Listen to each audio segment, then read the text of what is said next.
So very good morning to all of you guys. Today we are going to continue with import procedure. आज अपने continue करेंगे import procedure पे.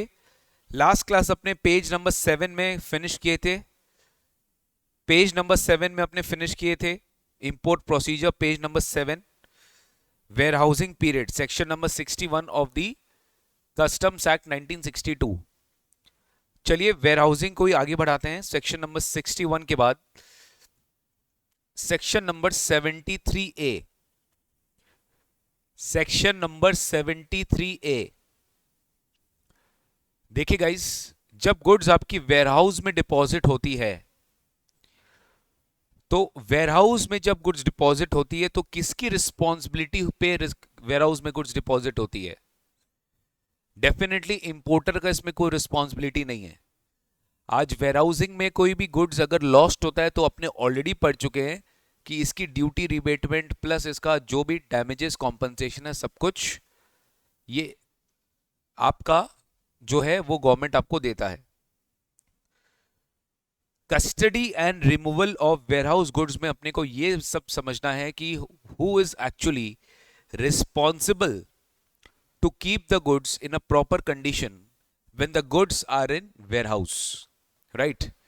तो सबसे पहले ये समझ लेते हैं that all the warehouse goods shall remain in custody of the person who is granted a license under section 57, 58 और 58A. ये तीन सेक्शन अपने अभी पढ़ने वाले हैं. 57, 58 and 58A. These are basically public warehouse, private warehouse and special warehouse. 57, 58, 58A में अगर मैं किसी भी पर्टिकुलर वेयरहाउस का लाइसेंस ले लिया सो मैं उस पर्टिकुलर वेयरहाउस का एक कस्टोडियन बन जाऊंगा. क्या बन जाऊंगा? कस्टोडियन बन जाऊंगा until the goods are cleared for home consumption. यानी इसकी कस्टडी कस्टोडियन के पास रहेगी जब तक ये गुड्स क्लियर नहीं हो जाता फॉर होम कंजम्पशन. इसीलिए the responsibility of the person is on custodian of the warehouse goods, जो कि इंचार्ज रहता है गुड्स का. जब तक गुड्स क्लियर नहीं हो जाता तब तक कस्टोडियन की रिस्पॉन्सिबिलिटी होती है कि वो गुड्स का प्रॉपर कंडीशनल चीज देखे. द लाइसेंसी यानी custodian will be liable to pay the duty, interest, fine, penalty where any warehouse goods are removed in contravention of section 71. अगर लॉ को वायलेट करके वेयरहाउस से गुड्स निकाला गया without the permission of the proper officer और यहां पे अगर वायलेशन हो गया तो यहां पे ड्यूटी लिया जाएगा इंटरेस्ट, पेनल्टी, फाइन के साथ. किसके ऊपर? कस्टोडियन के ऊपर. किसके ऊपर? कस्टोडियन के ऊपर. बेसिकली जो वो वेयरहाउस का इंचार्ज है उससे पूरी की पूरी रिकवरी की जाएगी. यानी गवर्नमेंट अपना ड्यूटी नहीं छोड़ेगा, गवर्नमेंट उनसे ड्यूटी रिकवर करेगा कि जिनको रिस्पॉन्सिबिलिटी दी गई है अगर वो अपना काम ठीक से नहीं करेंगे तो गवर्नमेंट उनसे ड्यूटी रिकवर करेगा, बट ड्यूटी तो रिकवर करेगा सर. ये प्रोविजन इंसर्ट किया गया, ये प्रोविजन जो अभी अपने पढ़ रहे हैं ये इंसर्ट किया गया. क्यों इंसर्ट किया गया? To recover the duty either from the custodian और the importer as may prescribe to protect the revenue, to protect the revenue. यानी कि ये प्रोविजन आपने इंसर्ट किया ड्यूटी रिकवर करने के लिए, या तो कस्टोडियन से किया या तो इंपोर्टर से किया, to protect the revenue. The liability of duty, interest, fine will be on the importer and और कस्टोडियन एज द केस में बी. ऑब्वियसली अगर रिस्पॉन्सिबिलिटी इंपोर्टर की है तो इंपोर्टर से ड्यूटी रिकवर किया जाएगा. अगर रिस्पॉन्सिबिलिटी कस्टोडियन के ऊपर था तो कस्टोडियन से ड्यूटी रिकवर किया जाएगा जब ये गुड्स वेयरहाउस से कॉन्ट्रावेंशन करके रिमूव किया गया. यहां पे आप बोल सकते हो improper removal, improper removal of goods from warehouse.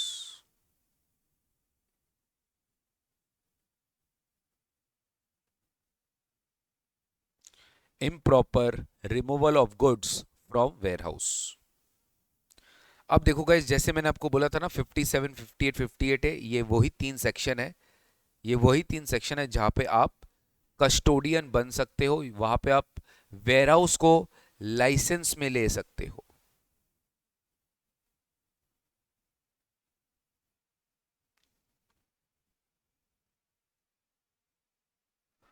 Licensing of warehouses, licensing of warehouses. सबसे पहला पॉइंट है public warehouse. Public warehouse, I am stressing on the word public warehouse, यानी ये जो वेयरहाउसेस है यहां पर पब्लिक के जो गुड्स है वो डिपॉजिट किए जाते हैं, और यहां पर खाली ड्यूटीएबल गुड्स जो है वो ही डिपॉजिट किए जा सकते हैं। ये तो ऑलरेडी आपको पढ़ा दिया गया था कि सर आप बिल ऑफ एंट्री फाइल नहीं कर सकते for home warehousing if your duty is exempted, क्योंकि गवर्नमेंट ऐसा गुड्स नहीं रखेगी वेयरहाउस में जहां पे ड्यूटी ही नहीं मिलेगा गवर्नमेंट को, वहां पे वो वेयरहाउसिंग नहीं किया जा सकता। वेयरहाउसिंग खाली ड्यूटेबल गुड्स का किया जाता है जिसपे ड्यूटी पेड होना चाहिए। Duty is chargeable only those goods are subjected to duty, and only those dutiable goods will be kept allowed to be kept in the warehouses।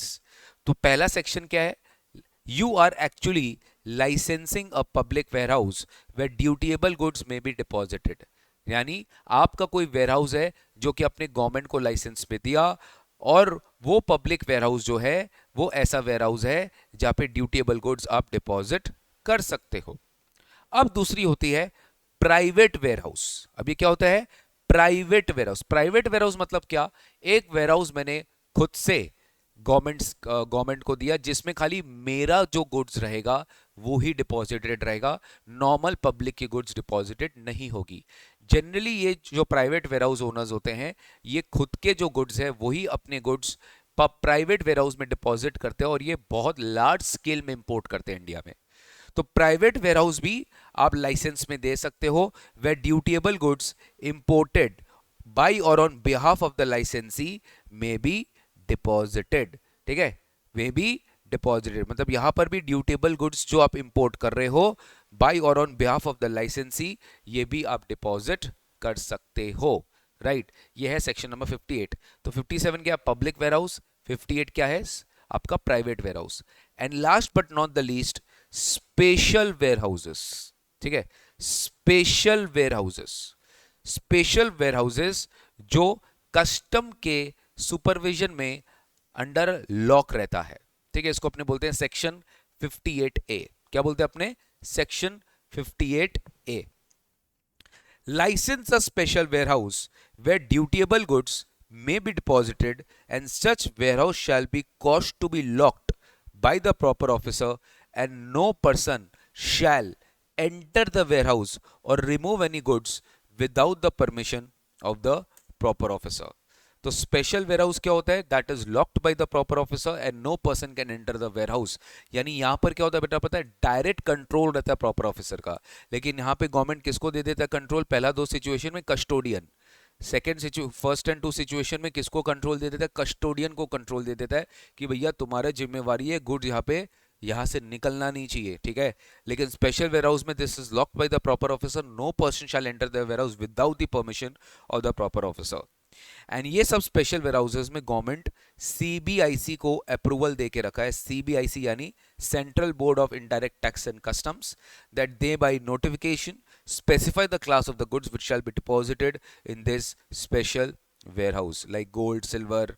ठीक है, supply a stores to vessels aircrafts, जो कि duty free shops, DFS मतलब duty free shops, जो आपको airports में दिखाई देता है। एयरपोर्ट के अंदर जो शॉप्स होता है वो होता है ड्यूटी फ्री शॉप्स, ये अपने बाद में पढ़ेंगे। ठीक है, तो कुछ स्पेशल कैटेगरी ऑफ गुड्स को गवर्नमेंट अलाउ कर सकता है कि वो आप स्पेशल वेयरहाउसेस में डिपॉजिट कर सकते हो। तो पब्लिक वेयरहाउस हो गया, प्राइवेट वेयरहाउस हो गया एंड स्पेशल वेयरहाउस हो गया। ये हो गया अपना लाइसेंसिंग ऑफ वेयरहाउसेस। कोई डाउट अभी तक, कोई डाउट? इजी है गाइज, इसमें कुछ खास है नहीं। नेक्स्ट आ जाओ, कैंसिलेशन ऑफ लाइसेंस। ये आपके शॉर्ट नोट में आ सकता है, write a short note on cancellation. यहां से शॉर्ट नोट्स के क्वेश्चन बहुत फ्रीक्वेंट है एग्जाम में। कैंसिलेशन, भाई गवर्नमेंट ने तुम्हें लाइसेंस दे दिया कि तुम वेयरहाउस को चलाओ 10 साल, ठीक है, और तुमको उससे अच्छा रेवेन्यू भी आता है, तुमको गवर्नमेंट सर्विसेज का रेवेन्यू भी देता है, लेकिन अब तुम्हारा लाइसेंस कैंसिल हो रहा है। अब तुम्हारा लाइसेंस कैंसिल हो रहा है क्योंकि तुमने कॉन्ट्राविन कर दिया लॉ, तुमने गुड्स का देखभाल किया नहीं, प्रॉपर रिमूवल हुआ नहीं है, कॉन्ट्राविन हुआ है sir, your licence will be cancelled. The principal commissioner और commissioner of customs may cancel the license which is granted under all these three sections 57, 58, 58A.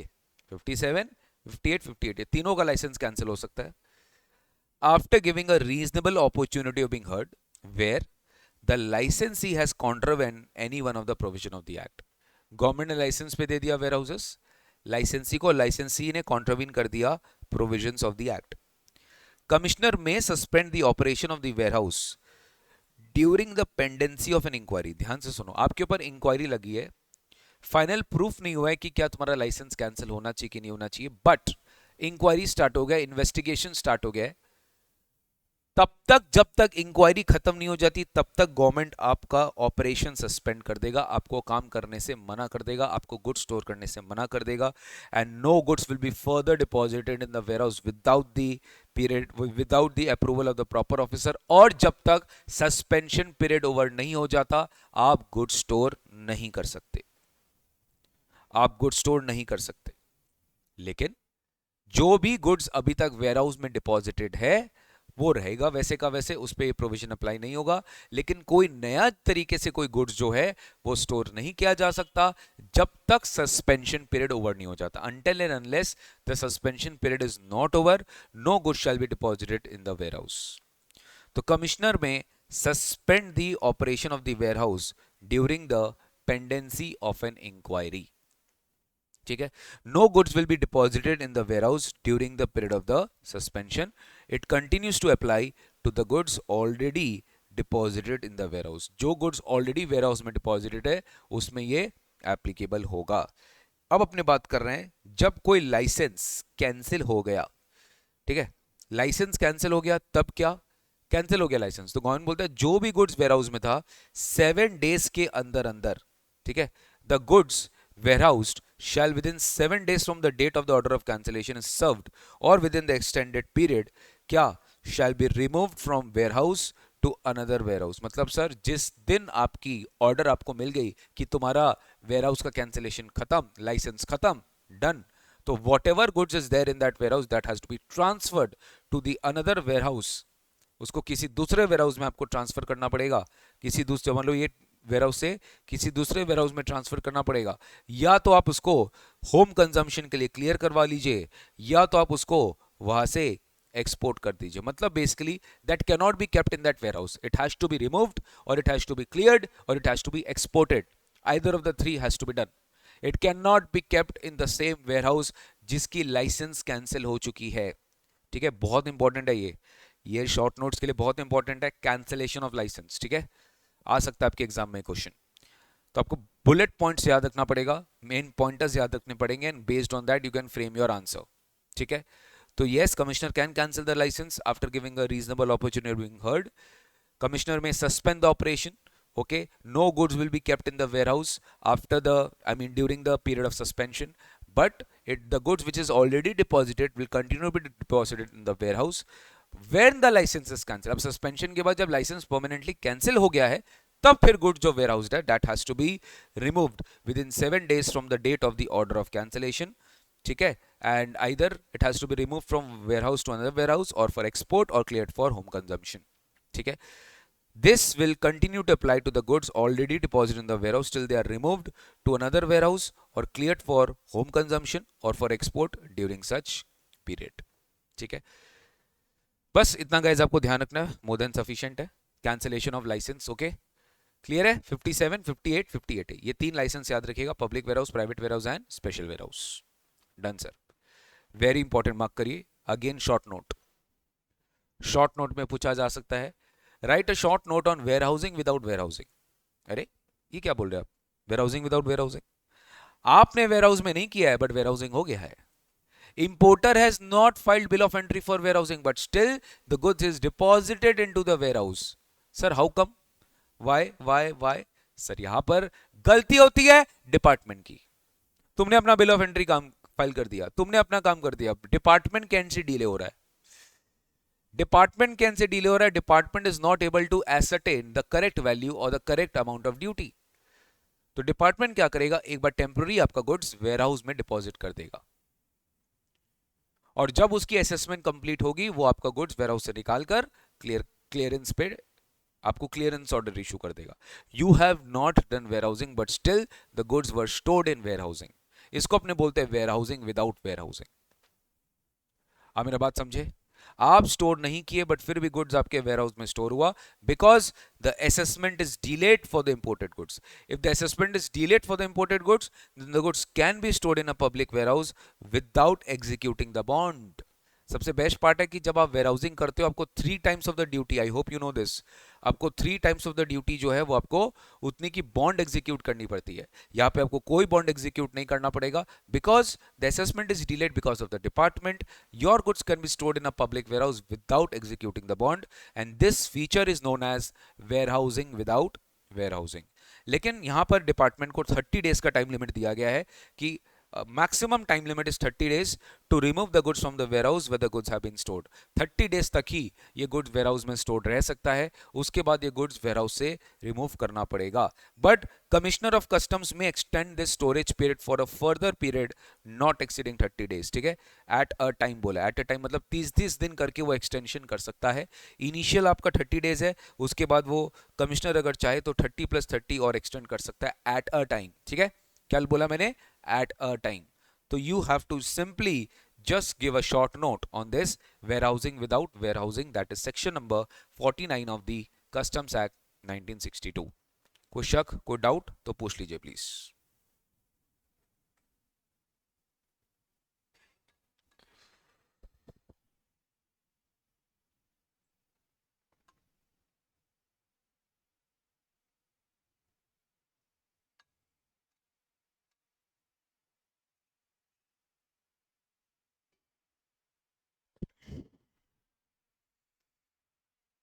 Next आइए कुछ रेगुलेशंस देख लेते हैं।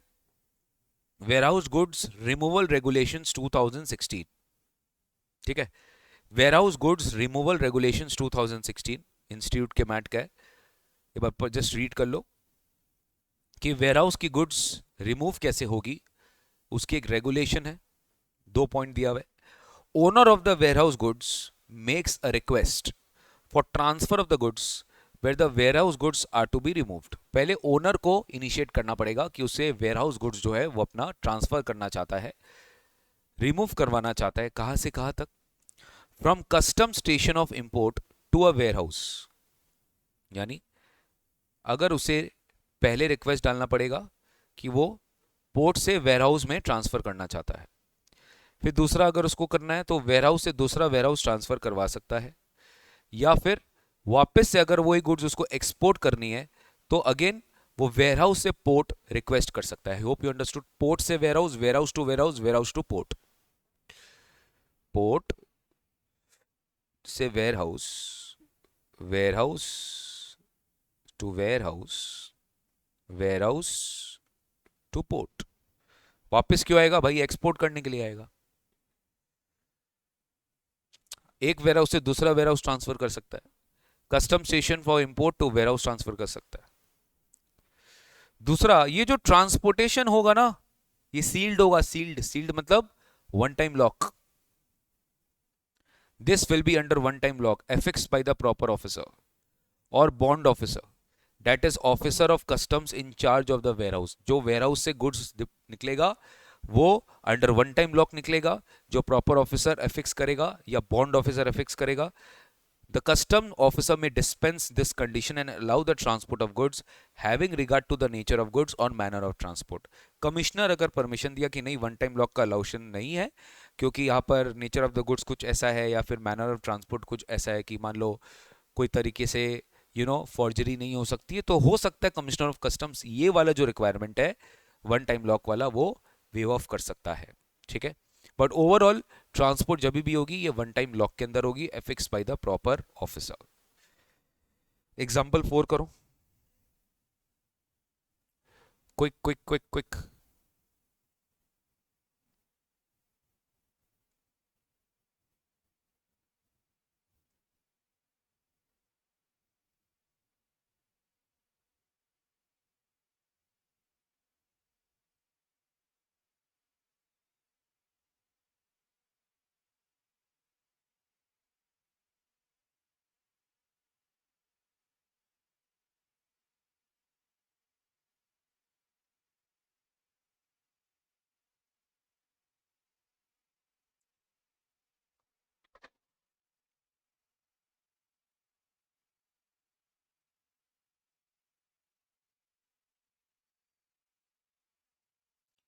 Importer imported some goods on 1st January and the goods were cleared from Mumbai port for warehousing on 8th January by submitting the bill of entry.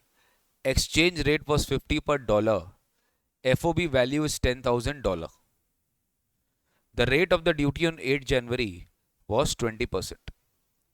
The goods were warehoused at Pune and goods were cleared from Pune warehouse on 31st May. When the basic custom duty rate was 12% and exchange rate was this, IGST rate this, you are required to calculate custom duty and also required to calculate interest. Custom duty निकालने बोला है और आपको interest भी निकालने बोला है. पहले कस्टम ड्यूटी निकाल लीजिए.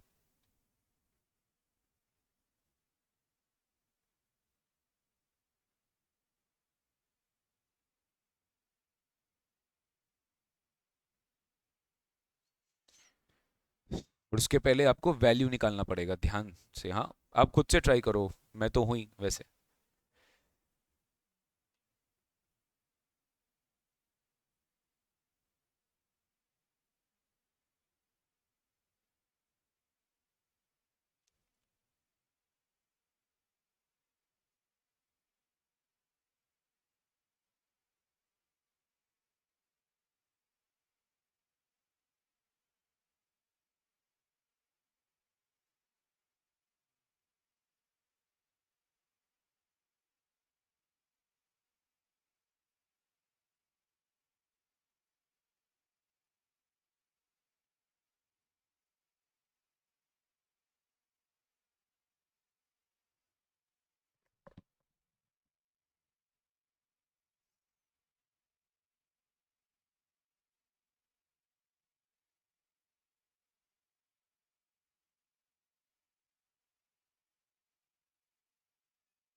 FOB वैल्यू से स्टार्ट करते हैं.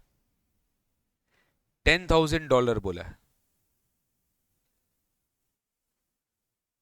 बट अपने को तो एसेसेबल वैल्यू निकालना है. एसेसेबल वैल्यू CIF है. यहाँ पे CIF वैल्यू दे देता तो आपको इतना नहीं करना पड़ता. तो you have to add freight.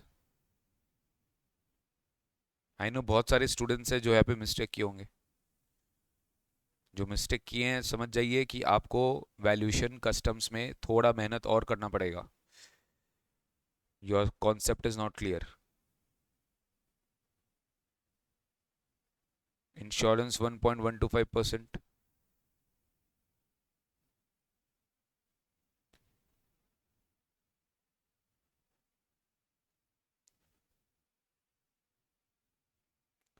$12,112.5.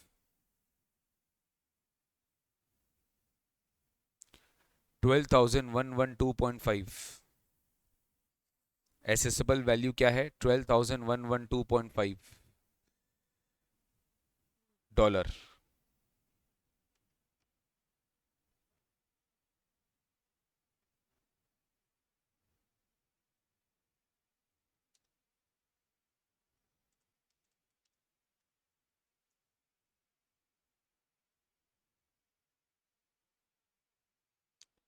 अब यहां पे रेट क्या मानेंगे अपने?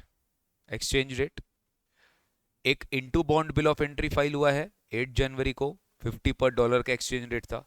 और लास्ट में एक्सपॉन्ड बिल ऑफ एंट्री फाइल हुआ है 31 मई को, जब एक्सचेंज रेट 68.75 था. तो अपने पढ़ चुके हैं relevant date for exchange rate is into bond bill of entry. And into bond bill of entry is this. Exchange rate हमेशा पहले का लेते हैं 50.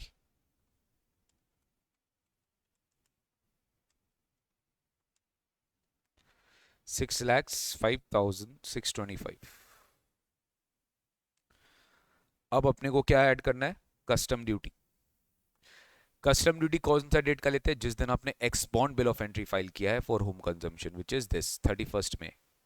क्योंकि आपका क्लियर उसी दिन हुआ था जिस दिन रेट क्या है? 12%.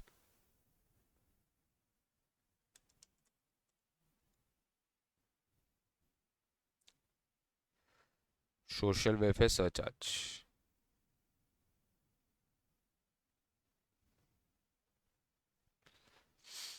टोटल कितना है?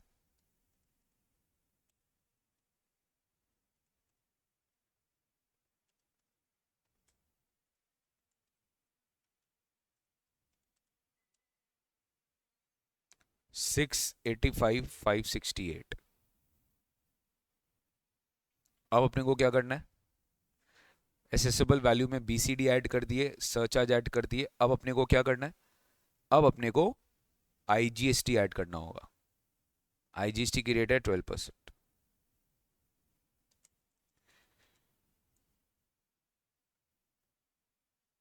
82,268।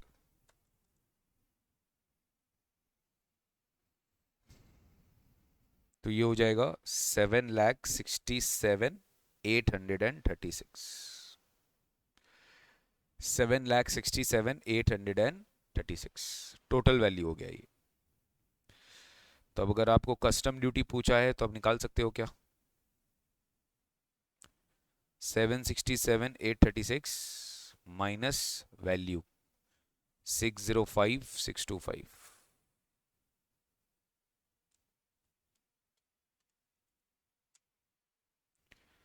1,62,211। ये आपकी कस्टम ड्यूटी है। अब इंटरेस्ट निकालना होगा, बहुत इजी है, ध्यान से हाँ। लेकिन टोटल पीरियड ऑफ डीले याद है, वेयर हाउसिंग के केस में interest first 90 days credit, first 90 days पे कोई इंटरेस्ट नहीं लगता, उसके बाद इंटरेस्ट लगता है। पहले टोटल डीले निकाल लो। टोटल डीले कितना है sir? The goods were cleared, imported हुआ 1 जनवरी, goods were cleared from Mumbai port for warehousing. अपने पढ़े जिस दिन गुड्स वेयर हाउस में गया से लेकर जब क्लियर हुआ। तो वेयर हाउस में कब गया? 8 जनवरी को। क्लियर कब हुआ? 31 मई को। तो पीरियड निकाल लो। पीरियड कितना है ये? टोटल पीरियड तो जनवरी में 24, फरवरी 28, मार्च 31, अप्रैल 30 और मई 31।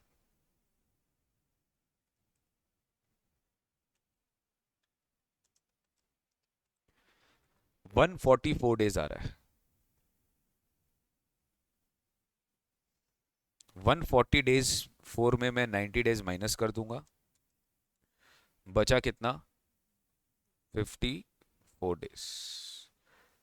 Therefore interest is equal to 1,62,211 into 15% है। कितना है?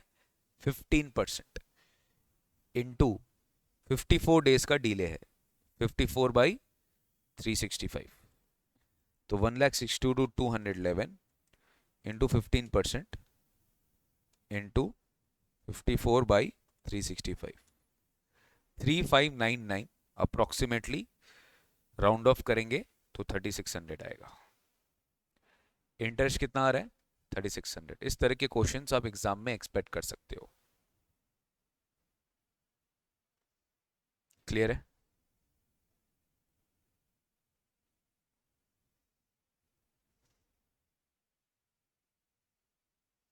एग्जाम्पल 5 करेंगे, क्विक क्विक क्विक क्विक। ऐसा क्वेश्चन हम लोग ने अभी किया भी था प्रीवियस क्लास में। ऐसा सेम क्वेश्चन एग्जाम में बिठाया हुआ है, हमने किया भी था ये।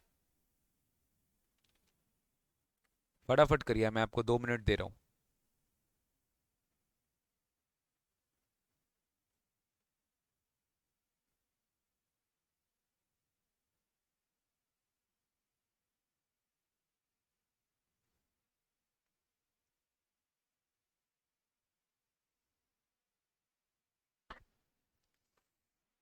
इसमें एक टेबल मिसिंग है और ऐड कर लेना प्लीज। 14 दिसंबर, 21 दिसंबर एंड 20 अप्रैल। 14 दिसंबर, एक मिनट एक मिनट एक मिनट।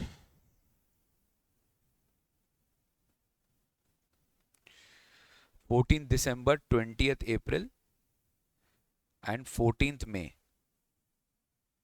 ये 3 डेट लिखेंगे.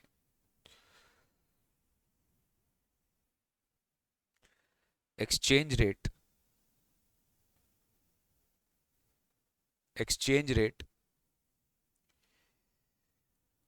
65.20, 65.40, 65.50.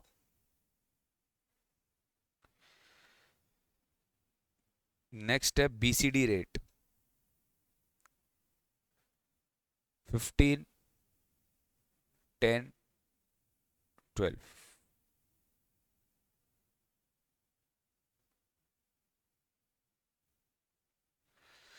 फिफ्टीन,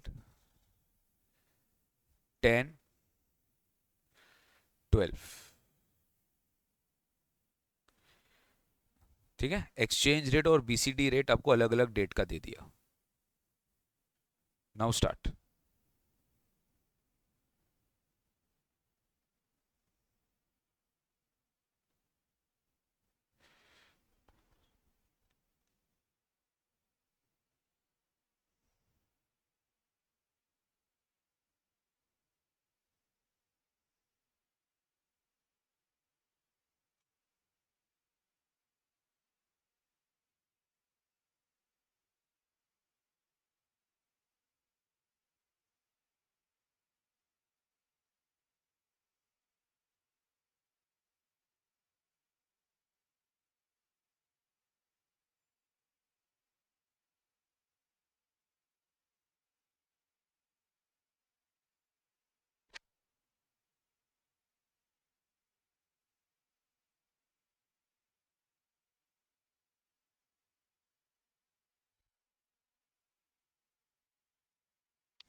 एसेसिबल वैल्यू कितना है? $1 लाख.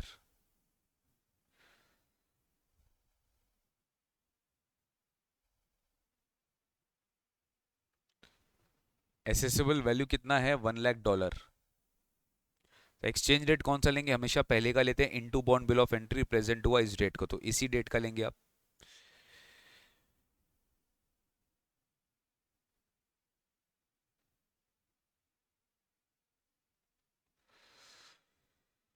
कस्टम ड्यूटी रेट किस डेट का लेंगे? जिस दिन फाइनली क्लियर हुआ है. फाइनली क्लियर कब हुआ? फाइनली क्लियर कब हुआ?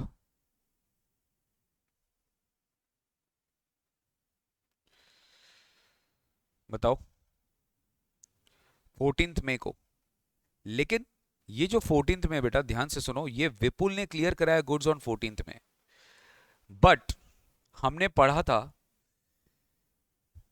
कि इन सिचुएशन अपने जिस दिन एक्सपॉन्ड बिल ऑफ एंट्री फाइल करते हैं उसी दिन का रेट लेना होता है आपको. इस क्वेश्चन में दिया हुआ है कि विपुल ने डिपॉजिट किया था वो गुड्स ऑन 21 दिसंबर ओनली. जिस दिन ऑर्डर आया कि वेयर हाउस में डिपॉजिट कर दो, उसी डेट विपुल ने 21 दिसंबर को डिपॉजिट किया. 4 मंथ्स का उसको वेयर हाउसिंग पीरियड मिला था, but did not clear the imported goods even after the warehousing period got over on 20 April 2018. उसके बाद उसको नोटिस इशू किया गया डिमांडिंग ड्यूटी, एंड विपुल ने फाइनली क्लियर कराया गुड्स ऑन 14 मई. तो यहां पर जो रेट आपके लिए एप्लीकेबल होना चाहिए वो होना चाहिए 10%. The relevant date for determining rate of duty is the date on which the warehousing period is getting over in case bill of entry is not filed. आप समझे मेरा बात? In case bill of entry is not filed on time. तो relevant date for determining duty rate is the date on which is the date on which warehousing period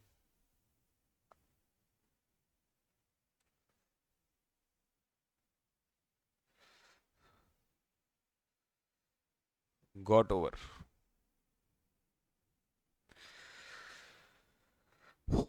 custom duty rate कितना होगा?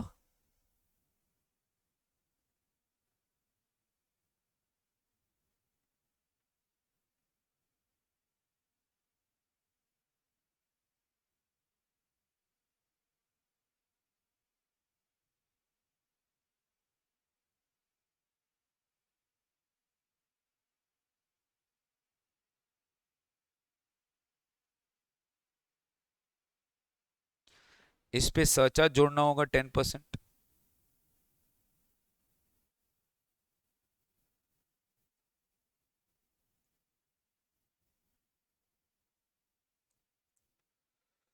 तो अपने से पूछा है total duty.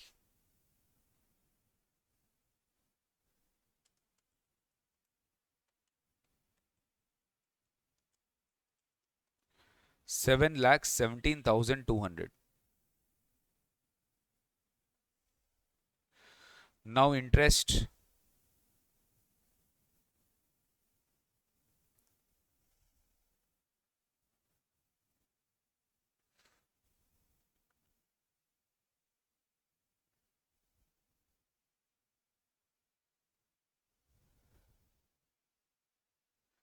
Amount कितना है?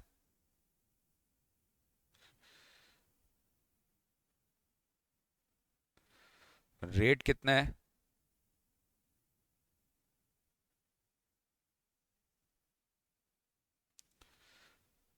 पीरियड ऑफ डिले कितना है?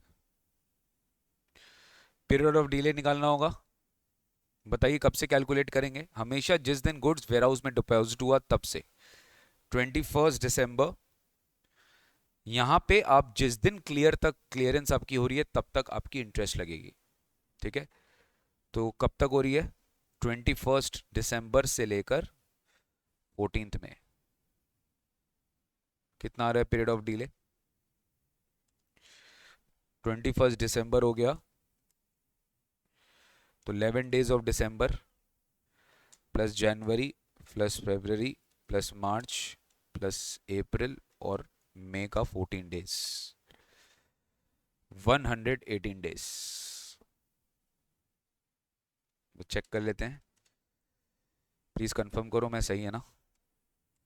दिसंबर, जनवरी, फरवरी, मार्च, अप्रैल और मई। 145 आ रहा है।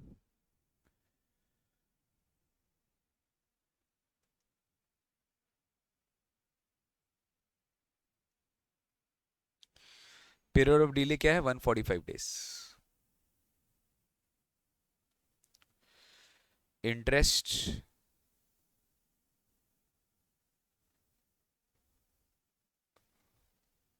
will be charged on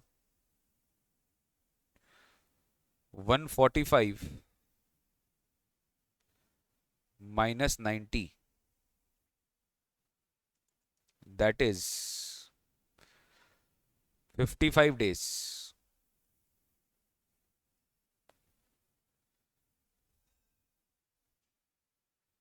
Therefore interest is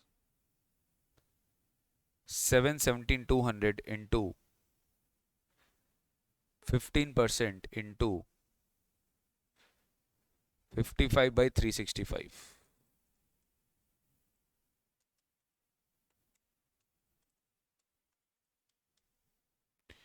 16,210.6, so 16,211 ये इंटरेस्ट आ रहा है।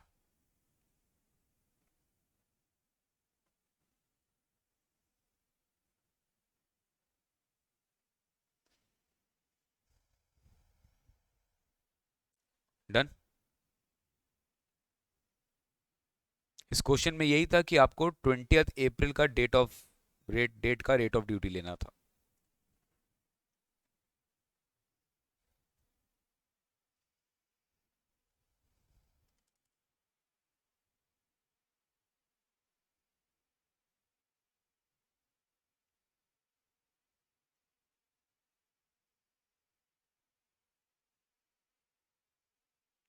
नेक्स्ट आते गए पेज नंबर 10 में। तो ये था अपना इंपोर्ट का बात में वेयरहाउसिंग का बात भी कर लिए। Now we are going to talk about export procedure. Export कैसे करते हैं, और एक्सपोर्ट के साथ थोड़ा रिफंड का भी बात करेंगे। ठीक है, एक्सपोर्ट कैसे करते हैं, एक्सपोर्ट के साथ थोड़ा रिफंड का भी बात करेंगे। देखो, जैसे जीएसटी कस्टम में इंपोर्ट होता है, वैसे कस्टम में एक्सपोर्ट भी होता है। और एक्सपोर्ट करने के लिए सबसे पहले we have to file export general manifest.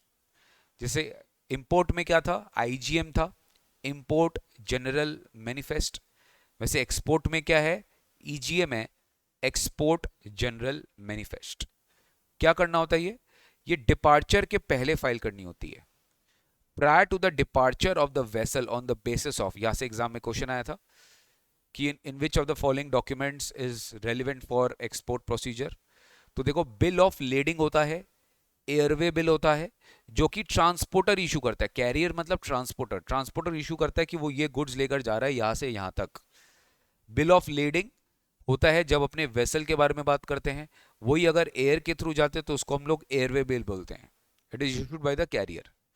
It contains the details of the shipper, consignee, number of packages, description of the goods, date, vessel की सारी डिटेल्स उस पर्टिकुलर बिल ऑफ लेडिंग में या एयरवे बिल में रहती है। और उसके बेसिस पे ही ईजीएम फाइल होता है वेसल डिपार्चर के जस्ट पहले। ऑब्वियसली जब आप वेसल जस्ट डिपार्ट करने वाले हो उसके पहले आप ईजीएम फाइल करते हो। उसके साथ साथ अपने को उसके पहले एंट्री आउटवर्ड, जैसे जब इंपोर्ट होता है तो एंट्री इनवर्ड होता है, वैसे एक्सपोर्ट में क्या होता है, एंट्री आउटवर्ड। एंट्री आउटवर्ड क्या बेटा, एक तरीके से लोडिंग परमिशन। मेरा बात ध्यान से सुनेंगे। एंट्री इनवर्ड क्या था, एक तरीके से अनलोडिंग परमिशन, कि जब गुड्स इंडिया में आ रही है तो उसको अनलोड कराना पड़ेगा, तो उसके लिए आपको एंट्री इनवर्ड लेना पड़ेगा। वैसे जब गुड्स इंडिया के बाहर जा रहा है तो आपको सबसे पहले वेसल में क्या करना पड़ेगा, लोडिंग करानी पड़ेगी। तो एग्जाम में आ सकता है कि इनमें से कौन सा है जो परमिशन देता है। तो entry outward granted by the customs act as a permission for loading the goods। Import के केस में क्या था, इंपोर्ट के केस में ये एंट्री इनवर्ड था। इंपोर्ट के केस में this was entry inward, export के केस में this is entry outward. The date herein would be constitute as the relevant date for exportation of goods out of India. इसी डेट को मानेंगे जिस दिन आपने एंट्री आउटवर्ड परमिशन लिया, कि इसी दिन को आपकी गुड्स इंडिया के बाहर एक्सपोर्ट हुई है। एक्सपोर्टर को, जैसे कि आपने बिल ऑफ एंट्री देखा था इंपोर्ट के केस में, वैसे ही एक्सपोर्टर को भी एक शिपिंग बिल फाइल करनी पड़ती है which needs to be signed by the exporter. और फिर गुड्स की क्या होती है, ड्यूटी असेसमेंट होती है। जैसे आपने पढ़ा था कस्टम्स के केस में out of the customs order, वैसे यहां पर आप पढ़ोगे लेट एक्सपोर्ट ऑर्डर। यहां पे कौन सा ऑर्डर है, लेट। खाली टर्म्स देख लीजिए, let export order. Let export मतलब फाइनली आपको क्लियरेंस मिल गया कि जाइए जाइए इंडिया के बाहर, अब आपको कोई नहीं रोक सकता गुड्स एक्सपोर्ट करने से। ठीक है, because you have paid the duty, you have your order has been issued by the customs, क्योंकि आपका लेट एक्सपोर्ट ऑर्डर कस्टम्स ने इशू कर दिया है after you have paid the duty and then loading can commence. ठीक है, क्या होता है, सुनो मेरा बात, अब आप समझे। आपने शिपिंग बिल फाइल की, ड्यूटी असेसमेंट हुआ, उसके बेसिस पे लेट एक्सपोर्ट ऑर्डर आया, आपको एंट्री आउटवर्ड मिला, फिर आपने ईजीएम फाइल की। क्या हुआ मेरा बात बताओ, आपने शिपिंग बिल फाइल की, ठीक है, you have filed shipping bill, goods assess हो गया, आपको लेट एक्सपोर्ट ऑर्डर मिल गया कि हाँ क्लियर हो गया है। अब आपका एंट्री आउटवर्ड होगा, और लास्ट में आप जस्ट जाने के पहले ईजीएम फाइल करके जाओगे, जाने के पहले ईजीएम फाइल करके जाओगे। लेकिन इंपोर्ट में क्या होता है, इंपोर्ट में क्या होता है गाइस, पहले आप आईजीएम फाइल करते हो, फिर आपको एंट्री इनवर्ड मिलता है, फिर आप बिल ऑफ एंट्री फाइल करते हो, आपकी असेसमेंट होती है, आप ड्यूटी पे करते हो, और फिर आउट ऑफ चार्ज ऑर्डर आता है, out of customs charge. Did you understand. Export में क्या होता है, आपने शिपिंग बिल फाइल की, आपकी असेसमेंट हुई, आपने ड्यूटी पे किया, आपको लेट एक्सपोर्ट ऑर्डर मिला, आपको लेट एक्सपोर्ट ऑर्डर मिला, उसके बाद आपको एंट्री आउटवर्ड मिल गया कि जाओ, परमिशन है तुमको लोडिंग कराने का, लास्ट में तुम्हें ईजीएम फाइल करना होता है। क्लियर है?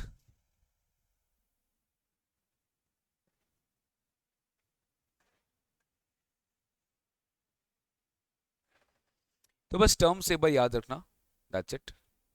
अच्छा, जब आप एक्सपोर्ट करते हो तो एज पर जीएसटी लॉ ये क्या है? Interstate supply. As per IGST act, export and import of goods and services are deemed to be supply in the course of interstate trade और commerce। और इसको अपने क्या बोलते हैं? एक्सपोर्ट को अपने क्या बोलते हैं? एक्सपोर्ट को अपने बोलते हैं zero rated supply. What do we call export as? Export को अपने बोलते हैं zero rated supply. Zero rated supply, याद है ना? Supplies of goods and services for export have been categorized as zero rated supply, implying that goods could be exported under bond or LUT without payment of IGST, followed by the claim of refund। अब आप थोड़ा सा customs के बाहर आइए। अब आपको मैं थोड़ा सा एक बेसिक हिंट देना चाहता हूँ गाइस, ठीक है? Although it is not relevant for exams right now, but एक बार मैं कुछ बेसिक हिंट जरूर आपको देना चाहूंगा कि अल्टीमेटली एक्सपोर्ट ऑफ गुड्स या सर्विसेज आउटसाइड इंडिया और जीएसटी में रिफंड का क्या कनेक्शन है? बहुत गहरा कनेक्शन है, ठीक है? उसके लिए आपको थोड़ा सा अटेंशन के साथ मेरी बातें सुननी पड़ेगी। क्या आप रेडी हो? अटेंशन के साथ मेरी बातें सुननी पड़ेगी, तभी जाके आप समझ पाओगे, वरना आप नहीं समझ पाओगे। Listen to me very carefully. देखिए, एक बात आपको 100% पता होना चाहिए, in GST law, refund is available only to the suppliers who are actually making zero rated supplies। यानी एक्सपोर्टर्स को ही गवर्नमेंट जीएसटी का रिफंड देती है। रिफंड मतलब क्या? तुम्हें दोबारा जो तुमने ड्यूटी पे किया है वो ड्यूटी का तुम्हें पूरा का पूरा रिफंड मिलेगा। अगर तुमने जीएसटी मिला है, तुमने को पूरा का पूरा रिफंड मिलेगा अगर तुमने जीरो रेटेड सप्लाई किया। तो जीएसटी में रिफंड दो तरीके से मिलता है। एक जीएसटी में रिफंड मिलता है विदाउट पेमेंट ऑफ आईजीएसटी।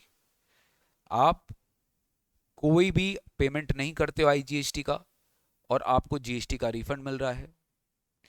एक, आप आईजीएसटी का पेमेंट करते हो और आपको आईजीएसटी का जो आप पेमेंट करते हो आपको उसका रिफंड मिल रहा है। सर बात समझ में नहीं आई। हम जब पे नहीं करें तो रिफंड क्या चीज का मिलेगा? और सर अगर ये दो ऑप्शन है तो डेफिनेटली हम विदाउट पेमेंट में जाएंगे। नहीं, it is not that easy, you have to understand. Wait, इतना जल्दी कंक्लूजन्स में मत आइए। जब हम बात करते हैं विदाउट पेमेंट ऑफ आईजीएसटी का, तो यहां पे गवर्नमेंट आपको बोलती है कि जब आप एक्सपोर्ट कर रहे हो, यहां पे लिख देते हैं रिफंड ऑन जेडआरएस। जेडआरएस मतलब जीरो रेटेड सप्लाई। जब आप एक्सपोर्ट कर रहे हो गुड्स इंडिया के बाहर, गुड्स का बात करें, ठीक है? जब आप एक्सपोर्ट कर रहे हैं गुड्स इंडिया के बाहर और आप आईजीएसटी पे ही नहीं किए सरकार को, ये बोल के क्योंकि आप एक्सपोर्ट कर रहे हो, ठीक है? तो ये तभी पॉसिबल है जब तुम गवर्नमेंट को एक बॉन्ड साइन करके दोगे, या तुम एक गवर्नमेंट को लेटर ऑफ अंडरटेकिंग, जिसको अपने बोलते हैं एलयूटी, तुम बॉन्ड साइन करके दोगे, या तुम गवर्नमेंट को लेटर ऑफ अंडरटेकिंग साइन करके दोगे कि सर मैं प्रॉमिस करता हूं कि जो भी मैं गुड्स आपसे क्लियर करवा रहा हूं, ये गुड्स इंडिया के बाहर एक्सपोर्ट होगा और ये करेंसी इंडिया में फॉरेन एक्सचेंज में आएगा within this much time as prescribe by RBI, और मेरे पे टैक्स इसलिए नहीं लगना चाहिए क्योंकि इसकी कंजम्पशन इंडिया के बाहर होगी। आप ऐसा कुछ एलयूटी देते हो और आप कुछ श्योरिटी अमाउंट का बॉन्ड देते हो, तब जाके गवर्नमेंट आपको अलाउ करती है कि तुम बिना आईजीएसटी पे किए एक्सपोर्ट कर दो। तो बिना आईजीएसटी दिए एक्सपोर्ट कर दो, यानी जब तुम एक्सपोर्ट कर रहे हो तो तुम्हें गवर्नमेंट को कोई टैक्स नहीं देना है। बात सिंपल है। जब तुम एक्सपोर्ट कर रहे हो तो तुम्हें गवर्नमेंट को कोई टैक्स नहीं देना है। बात एकदम सिंपल है। अब इसमें एक प्रॉब्लम आएगी। प्रॉब्लम क्या आएगी? सर अगर हमें एक्सपोर्ट ही करते समय हमने टैक्स ही नहीं दिया तो रिफंड क्या चीज का? कोई सोच सकता है?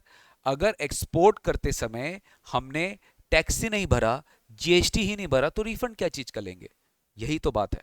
यहाँ पे जो आपको रिफंड मिलेगा वो आपको अनयूटिलाइज्ड आईटीसी का मिलेगा।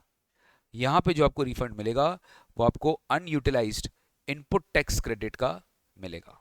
आई hope you understood what do you mean by unutilised input tax credit.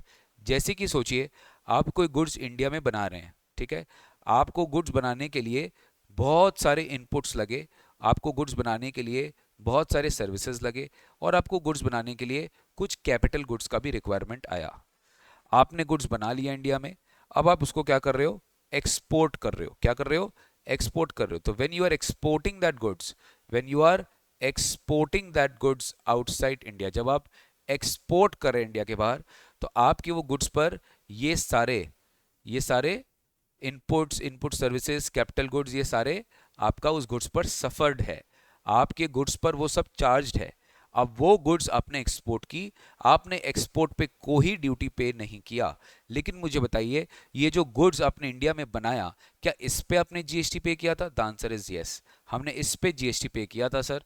तो ये जो था वो मेरा आईटीसी था, बट इस आईटीसी को हम कभी यूज ही नहीं कर पाए क्योंकि मेरा आउटपुट में कोई टैक्स ही नहीं लगा, मेरा एक्सपोर्ट पे मैंने गवर्नमेंट को कोई टैक्स नहीं दिया।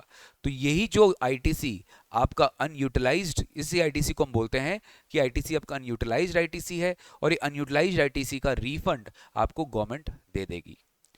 तो ये हुआ पहला ऑप्शन कि आप without payment of IGST you are exporting the goods outside India, but वहां पे एक इंपॉर्टेंट कंडीशन है कि आपको बॉन्ड देना पड़ेगा, ठीक है, आपको लेटर ऑफ अंडरटेकिंग देना पड़ेगा, कमिटमेंट देना पड़ेगा, प्रॉमिस करना पड़ेगा। और बॉन्ड देना कोई बड़ा बात नहीं है, ठीक है। बहुत सारे एक्सपोर्टर्स है जो बॉन्ड, रनिंग बॉन्ड दे देते हैं, बट ऑब्वियसली वहाँ पे एक इंटरेस्ट लॉस होता है कि आपका एक अमाउंट ब्लॉक हो जाता है सरकार के पास, ठीक है। तो काफ़ी लोग क्या बॉन्ड नहीं देना चाहते हैं, बॉन्ड नहीं देना चाहते, एलयूटी नहीं देना चाहते, तो ये ऑप्शन में जाते हैं।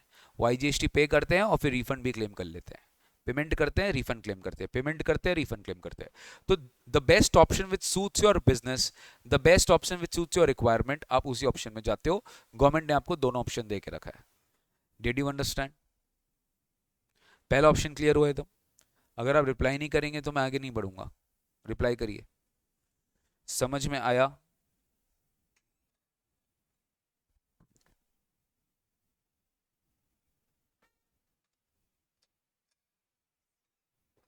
सर आगे बढ़िए, आगे देखो बेटा।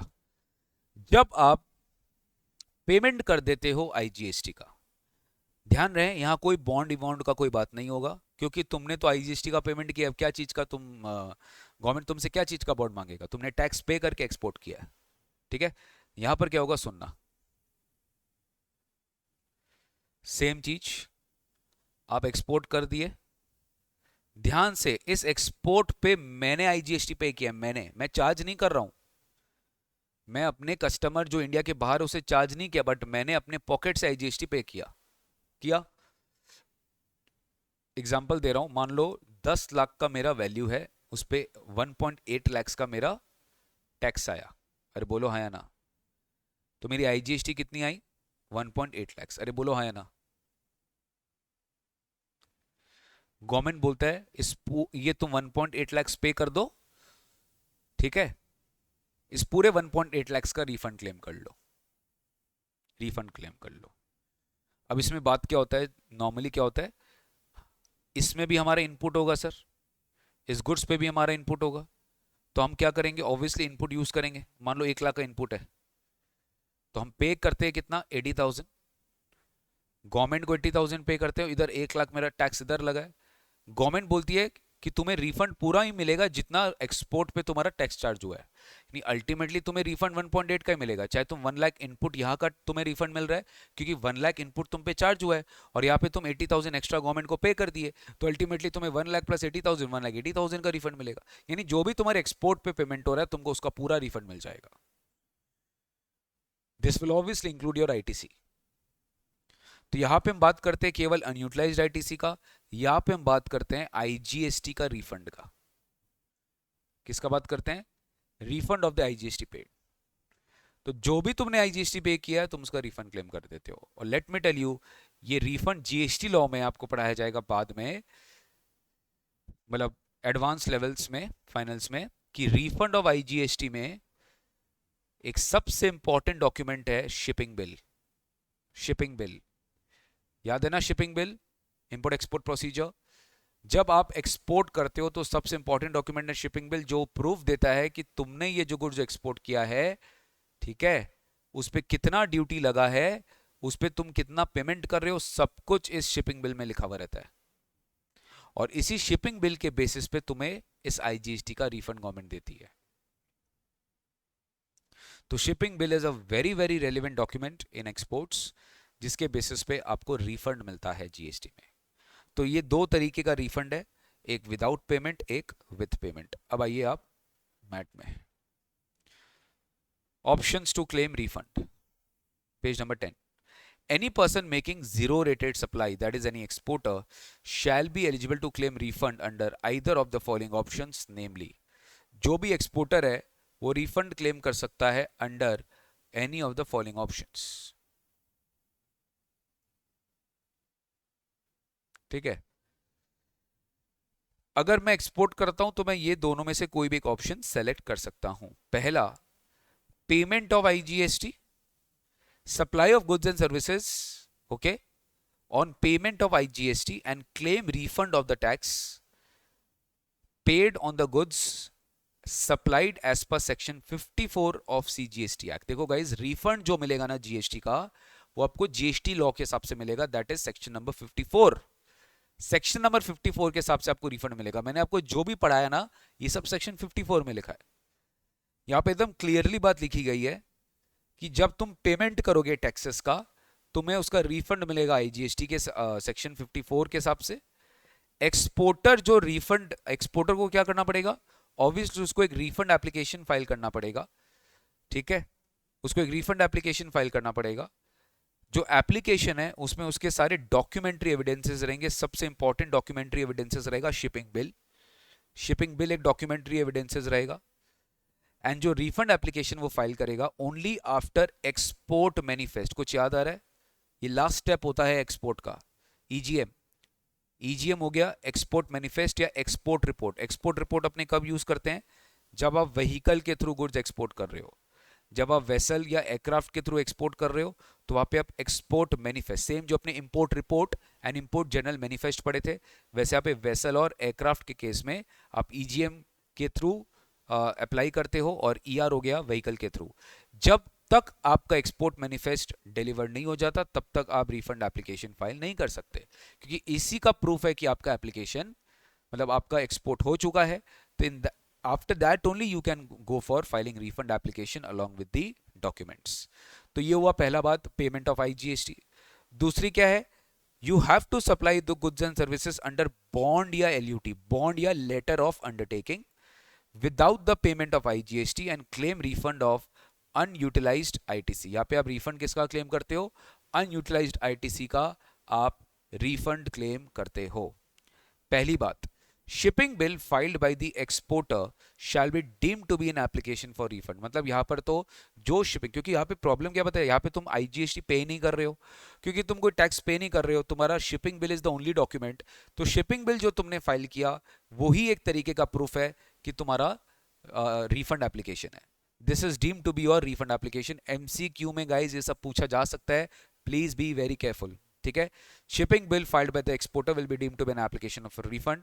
एप्लीकेशन सेम यहां पर भी will be deemed to be filed only when the person in charge of the conveyance, यानी कैप्टन हो गया, पायलट हो गया, कमांडर हो गया, ठीक है, ड्राइवर हो गया, आफ्टर फाइलिंग ईजीएम और एक्सपोर्ट रिपोर्ट ओनली ये एप्लीकेशन फाइल माना जाएगा। और ऑब्वियसली यहाँ पर उसे रिटर्न्स भी जीएसटी में फाइल करना पड़ेगा, तभी जाके वो ये रिफंड क्लेम कर सकता है। देखो ये रिफंड का बात कर रहा है, ठीक है, जीएसटी में किसका बात कर रहा है, रिफंड का बात कर रहा है, जीएसटी का रिफंड का बात कर रहा है कि जो जीएसटी हम पर यू नो मतलब ये जो रिफंड ऑफ अनयूटिलाइज्ड आईटीसी जो हम रिफंड क्लेम करेंगे, इसका जो रिफंड होगा वो तभी क्लेम हो पाएगा जब तुमने ये तीनों के तीनों कंडीशन फुलफिल कर दिए। शिपिंग बिल फाइल कर दिया, ईजीएम एंड ईआर फाइल कर दिया, रिटर्न्स फाइल कर दिया, तभी तुम्हें इसका रिफंड मिलेगा when you have exported the goods on basis of LUT या bond and you have done without payment of IGST। ठीक है, अब गवर्नमेंट ने ये खाली रीड कर लेना बेटा, इंस्टीट्यूट ने खाली आपको आपके मैट में दे के रखा है खाली रीड करने के लिए कि सर आप एलयूटी कैसे लेते हो, लेटर ऑफ अंडरटेकिंग लेने का क्या प्रोसीजर है, how do you take LUT. तो ये सब कुछ बेटा ऑनलाइन हो चुका है, ठीक है। एक बार रीड करेंगे अपने, ठीक है, एक बार रीड करेंगे लेटर ऑफ अंडरटेकिंग लेने का। अब क्योंकि इसमें लेटर ऑफ अंडरटेकिंग का भी ऑप्शन है, बॉन्ड का भी ऑप्शन है, तो लेटर ऑफ अंडरटेकिंग लेने की क्या ऑप्शन है, आप कैसे एलयूटी ले सकते हो, एक बार खाली रीड कर लेते हैं एक बार, ठीक है। Just have a quick reading. Procedure regarding LUT and refund of IGST, ठीक है, rule number 96A of CGST rules, ठीक है, ये जीएसटी का पार्ट है। Clearly there any registered person availing the option to supply goods and services without payment of IGST shall furnish prior to the export करने के पहले they will have to give a bond or a LUT। ये form number याद रखिएगा RFD 11, RFD मतलब refund, ठीक है, RFD मतलब रिफंड। RFD 11 में उनको एक्सपोर्ट करने के पहले एक LUT या बॉन्ड एग्जीक्यूट करना पड़ेगा अपने ऑफिसर को, that is his own jurisdictional commissioner, binding himself to pay the tax due along with the interest, binding himself to pay the tax due along with the interest, ठीक है, जहां पे उसको bound किया जाएगा कि वो टैक्स पे करेगा along with the interest, ठीक है, जहां पे वो खुद से ये अंडरटेकिंग लेगा कि वो जो एक्सपोर्ट कर रहा है वो एक्सपोर्ट करेगा along with the interest 15 days after 3 months from the date of the export invoice if the goods are not exported outside India। ध्यान से सुनो, यहां पे वो एक तरह का ओथ लेगा, प्रॉमिस लेगा, क्या लेगा कि he will export the goods, he will export the goods जब से इसने इनवॉइस इशू किया है, मैंने एक्सपोर्ट किया तो मैं एक्सपोर्ट करने के पहले इनवॉइस इशू करूंगा, तो मुझे 3 मंथ्स के अंदर अंदर एक्सपोर्ट करना है। अगर मैं 3 मंथ्स के अंदर अंदर एक्सपोर्ट नहीं किया तो जब 3 मंथ्स एक्सपायर होगा, जब भी 3 मंथ्स एक्सपायर होगा वहां से 15 दिन के अंदर अंदर मैं पूरा का पूरा टैक्स विद इंटरेस्ट पे करूंगा। अगर मैंने 3 months from the date of invoice if the goods are not exported outside India, तो मुझे 15 डेज आफ्टर 3 मंथ से मेरे को मैं बाउंड करेगा अपने आप को कि I will pay the tax along with interest. ये आप एक तरीके से डिक्लेरेशन देते हो। या फिर ये हुआ बेटा गुड्स का बात। सर्विस के केस में गवर्नमेंट ने 1 साल का टाइम दिया है, 1 ईयर और सच पीरियड एज में be allowed by the commissioner. जिस दिन आपने एक्सपोर्ट इनवॉइस रेज किया, अगर आपकी पेमेंट फॉरेक्स में नहीं आई, कुछ याद आ रहा है आपको, एक्सपोर्ट ऑफ सर्विस में हमने डिस्कस किया था, एक्सपोर्ट ऑफ सर्विस में हमने डिस्कस किया था the payment is not received in convertible foreign exchange, तो इस डेट से 1 साल के अंदर अंदर अगर आपने पेमेंट रिसीव नहीं किया तो 15 दिन बाद आप ये टैक्स पे कर दोगे अलोंग विथ इंटरेस्ट, अगर आपने 1 साल के अंदर अंदर वो पैसा इंडिया नहीं लाया। तो ये एक तरह का लेटर ऑफ अंडरटेकिंग का प्रोसीजर होता है जहां पे तुम ओथ लेते हो कि तुम ऐसा करोगे and you actually sign in the favour of the president of India, ठीक है। यही आपका पूरा डिक्लेरेशन का फॉर्मेट होता है। अब ये जो एक्सपोर्ट इनवॉइसेस है, this is actually there in your GSTR1। आप GSTR1 फाइल करते हो तो याद करो आपके एक्सपोर्ट इनवॉइसेस रहता है, okay.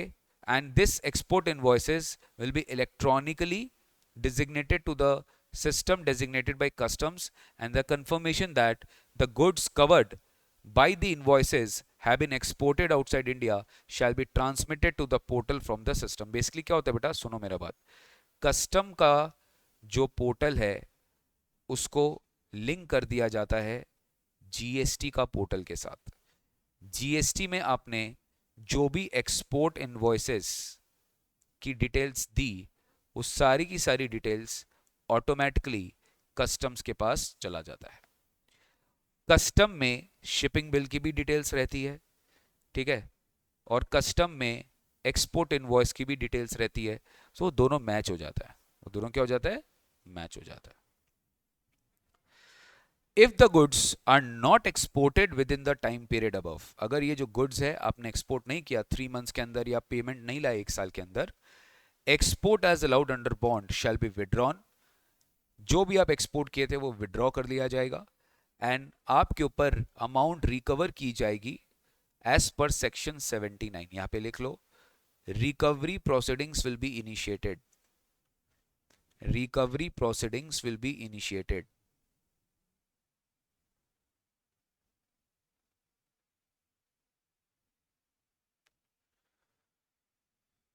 Recovery proceedings will be initiated. आपके अगेंस्ट में रिकवरी प्रोसीडिंग्स इनिशिएट हो जाएगा, ठीक है। ये आपको डिमांड एंड रिकवरी वाले चैप्टर में पढ़ाया जाएगा, सेक्शन नंबर 79। नाउ सर, अगर हमने जो एक्सपोर्ट नहीं किया था टाइमली, अब एक्सपोर्ट कर दिए, तो क्या हमें वापस से बॉन्ड एल्यूटी मिल जाएगा? यस। या फिर हमने एक्सपोर्ट नहीं करके टाइमली, हमने जो टैक्स नहीं दिया था, अब हम टैक्स दे दिए इंटरेस्ट के साथ, तो हमारा बॉन्ड फिर से हमें मिल जाएगा, रिस्टोर कर दिया जाएगा? Yes. The export as allowed under bond annuity withdrawn shall be restored immediately when the registered person pays the amount। ठीक है, ये तो पेज अपने पढ़े थे ना कि 15 दिन के अंदर अंदर इसको पे करना पड़ेगा इंटरेस्ट के साथ। ठीक है, तो जैसे ही वो पे कर देगा, मतलब मान लिया जाएगा कि तुमने एक्सपोर्ट नहीं किया और तुम्हें सारा टैक्स पे करना पड़ेगा, तो जैसे मैं ये पे कर दूंगा ना, तो ये जो बॉन्ड एल्यूटी है ये रिस्टोर कर दिया जाएगा मेरे नाम पर, और मेरे पे कोई टैक्स फर्दर नहीं लगाया जाएगा अगर मैं ऑलरेडी टैक्स पे कर देता हूं। क्लियर है क्या? ये बेटा इंपॉर्टेंट नहीं है, ये आप रीड कर लेना अपने घर पर। एक सर्कुलर आया था जब जीएसटी लॉ जिस साल आया था कि एलयूटी कैसे लेना है, ठीक है, कौन एलयूटी ले सकता है, ठीक है, कौन एलयूटी नहीं ले सकता है, एलयूटी की क्या वैलिडिटी है, ठीक है। सारे रजिस्टर्ड पर्सन्स जो है, सारे रजिस्टर्ड पर्सन्स एलयूटी ले सकते हैं, ऐसा कोई नहीं है कि ये नहीं ले सकता है वो नहीं ले सकता। ऑल रजिस्टर्ड पर्सन्स जो सप्लाई कर रहे हैं for export without payment of IGST, they can go for LUT. जो नहीं ले सकता है वो है जिसको प्रोसिक्यूट किया गया है फॉर एनी ऑफेंस, यानी जो कोई क्राइम किया है, ऑफेंस किया है, ऑफेंस अगर वो प्रोसिक्यूट कर लिया गया फॉर एनी ऑफेंस, ओके, और उसके केस में amount of tax evasion exceeds rupees 2.5 crore, 250 lakh, यानी 2.5 करोड़ से ज्यादा का, आई रिपीट 2.5 करोड़ से ज्यादा का वैल्यू ऑफ टैक्स उस पे इवेजन किया गया है, 2.5 करोड़ से ज्यादा का टैक्स इवेजन वो किया है, तो फिर वो एलयूटी नहीं ले सकता है। ठीक है, एलयूटी कब तक वैलिड होती है? एलयूटी हमेशा एक फाइनेंशियल ईयर के लिए वैलिड होती है, एंड एलयूटी की facility will be withdrawn if the goods is not exported within the specified time, and again and registered person fails to pay the amount, अगर उसने amount पे नहीं किया है या फिर उसने प्रिस्क्राइब टाइम में, जैसे 3 months in case of export and 1 year in case of service, अगर उसने मनी रिलाइज नहीं किया इंडिया में, तो वहां पर उसके ऊपर एलयूटी का प्रोविजंस अप्लाई नहीं किया जाएगा। एलयूटी गवर्नमेंट को बोला गया है कि LUT should be accepted within 3 working days of its receipt along with self declaration by the exporter. Exporter जब डिक्लेयर करेगा तो 3 वर्किंग डेज में LUT has to be accepted. अगर एलयूटी 3 डेज में एक्सेप्ट नहीं हुआ तो आपका मान लिया जाएगा कि वो एक्सेप्ट हो गया है। You also have to give a bank guarantee. अगर आपका you have been prosecuted for cases involving an amount exceeding 2.5 crore, तो बॉन्ड के साथ बॉन्ड विल बी रिक्वायर्ड, वहां पे आपको बॉन्ड भी देना पड़ेगा, and in all cases bond के साथ आपको 15% का जो बॉन्ड अमाउंट है उसका बैंक गारंटी भी साथ में होना चाहिए। यानी बॉन्ड जो है, बॉन्ड की 15% की वैल्यू की बैंक गारंटी होनी चाहिए, and bond will be required to be furnished by all those persons who have been prosecuted for cases involving an amount exceeding 2.5 crore. Next है रनिंग बॉन्ड। नेक्स्ट क्या है? Running bond. रनिंग बॉन्ड क्या होता है sir? आप मान लीजिए export करके रखें, एक्सपोर्ट करके रखें तो आपका 3 महीना का या साल भर का जो टाइम पीरियड है वो रनिंग चल रहा है, खत्म नहीं हुआ है, और आपने अभी तक एक्सपोर्ट नहीं किया है, तो बॉन्ड क्या है, वो अभी भी आप यूज नहीं कर सकते क्योंकि बॉन्ड आपने सबमिट कर दिया है। और अब दोबारा एक्सपोर्ट करें, तीसरा चौथा पांचवा एक्सपोर्ट कर रहे हैं, तो बॉन्ड को क्या हम दोबारा दोबारा इशू करेंगे? गवर्नमेंट बोलता है नहीं, एक्सपोर्टर एक रनिंग बॉन्ड भी इशू कर सकता है, where the bond amount should cover the entire self assessed tax liability. मतलब मान लीजिए कि कल को आप एक्सपोर्ट नहीं करते हो टाइमली, तो इन दैट सिचुएशन जो भी टैक्स लायबिलिटी आती है that should match the bond amount, that should match the bond amount, कि कल को गवर्नमेंट आपके ऊपर डिपेंडेंट नहीं हो, वो बॉन्ड को विड्रॉ कर लेगा और आपको नहीं देगा, और वो अपना सारा टैक्सेस का रिकवरी उस बॉन्ड अमाउंट से कर लेगा। लेकिन एक्सपोर्टर को इंश्योर करना पड़ेगा कि उनकी जो भी लाइबिलिटी है, आउटस्टैंडिंग आईजीएसटी लाइबिलिटी है, वो बॉन्ड अमाउंट्स के अंदर अंदर है. It should be within the bond amount. अगर bond is insufficient to cover the entire liability, exporter को फिर एक फ्रेश बॉन्ड इशू करना पड़ेगा टू कवर द लाइबिलिटी. मान लीजिए अभी एक्सपोर्टर का 1 करोड़ का लाइबिलिटी है, ठीक है, 1 करोड़ का लाइबिलिटी है एक्सपोर्ट का. अगर वो टाइमली इशू नहीं करा, टाइमली एक्सपोर्ट नहीं किया, तो बॉन्ड भी 1 करोड़ का होना चाहिए. कल एक्सपोर्टर अपना 50 लाख का एक्सपोजर अगर बढ़ा लेता है कि नहीं मुझे और एक्सपोर्ट करना है, मैं 50 लाख का टैक्स लाइबिलिटी मेरा और आ सकता है अगर मैंने टाइमली एक्सपोर्ट नहीं किया, तो बॉन्ड भी आपको 50 लाख से बढ़ाना पड़ेगा. Basically bond amount and liability amount has to go hand in hand. ठीक है, बॉन्ड अमाउंट जो है और जो लाइबिलिटी अमाउंट है, ये दोनों हैंड इन हैंड जाएगा सर. ठीक है, हर एक बॉन्ड की जो भी आपकी डेबिट एंट्री या क्रेडिट एंट्री होती है, this will lie with the exporter. मतलब इसका प्रूफ जो है, इसका पूरा अकाउंटिंग जो है, ये सब कुछ इंपोर्टर एक्सपोर्टर को करना है कि सर कितना का बॉन्ड आपने एग्जीक्यूट किया, कब किया, आपकी कितनी लाइबिलिटी पे ऑफ हो गई, कितनी लाइबिलिटी आपकी पेंडिंग है, सब कुछ की ओनर्स एक्सपोर्टर के ऊपर आती है. ठीक है, बस गाइस ये सभी था, बाद बाकी आप छोड़ सकते हैं. Okay, not at all relevant, you can just read it. अब पहले क्या होता था, अब देखो ये पहले के टाइम में था गाइस. ठीक है, मतलब पहले के टाइम में एज इन की जब जीएसटी लॉ आया था, जब मैनुअली फाइल होता था, तो यहाँ पर आपको कुछ बॉन्ड एग्जीक्यूट करना पड़ता था स्टैम्प पेपर में, और यू नो इंस्ट्रक्शंस है कि बॉन्ड कैसे एग्जीक्यूट करेंगे विदाउट पेमेंट ऑफ आईजीएसटी. तो एक बार गाइस एक बार जस्ट रीड कर लेना. ठीक है, इसमें मेरी कोई रिक्वायरमेंट नहीं है, खाली आप रीड कर लीजिएगा. डन क्या, प्लीज बोलिए. ये चैप्टर कर लेना अच्छे से. ओके, कस्टम्स का. नेक्स्ट आओ, शॉर्ट नोट बहुत इंपॉर्टेंट है. यहां से प्रोजेक्ट इंपोर्ट, शॉर्ट नोट, यहां से शॉर्ट नोट आता है. Write a short note on project import. देखो guys, you have to understand one thing. Project import मतलब क्या.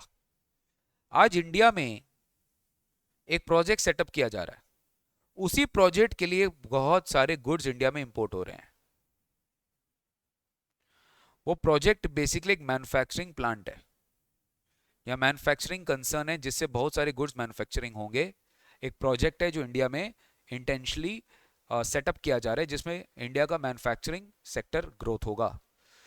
यहां बोला जा रहा है कि अगर हम उस प्रोजेक्ट में गुड्स इंडिया के बाहर से इंपोर्ट करते हैं, तो लेट मी टेल यू, आप बहुत सारे गुड्स, आप 100 वैरायटी ऑफ गुड्स इंपोर्ट करें इंडिया में उस प्रोजेक्ट के लिए, तो क्या आप 100 गुड्स इंपोर्ट करें. The government is saying no, आप एक ही गुड्स इंपोर्ट करें जिसका नाम है प्रोजेक्ट इंपोर्ट. प्रोजेक्ट इंपोर्ट को एक सेपरेट टैरिफ हेडिंग माना गया है. प्रोजेक्ट इंपोर्ट को ही मान लिया गया कि वो एक प्रोडक्ट है, उसको एक टैरिफ दैट इज 9801. ये एक स्कीम है बेटा इंडिया में, जिसका एक यूनिक हेडिंग है, जिसका एक यूनिक हेडिंग है. ठीक है, और प्रोजेक्ट स्कीम के अंडर में आप जो भी गुड्स इंडिया में इंपोर्ट करेंगे उस पे आईजीएसटी स्ट्रेट अवे 18% लगेगा. प्रोजेक्ट इंपोर्ट स्कीम के अंदर में, for the purpose of levy of IGST, all the imports under project scheme will be classified under the heading 9801 and the duty will be charged at the rate of 18%. Basically all the goods will be categorized under project. मतलब तुम्हें project start करने के लिए जो भी goods चाहिए तुम import कर सकते हो under this particular tariff item. अब हो सकता है कोई गुड्स इंडिविजुअली तुम इंपोर्ट करता तो उस पर 28% आईजीएसटी लगता, तुम इस स्कीम के अंडर इंपोर्ट करेगा तो 18 लगेगा. हो सकता है 5% की जगह 18 लगता है. I hope you understanding. ये एक स्टैंडर्डाइज्ड हो गया. This is a standardised tariff.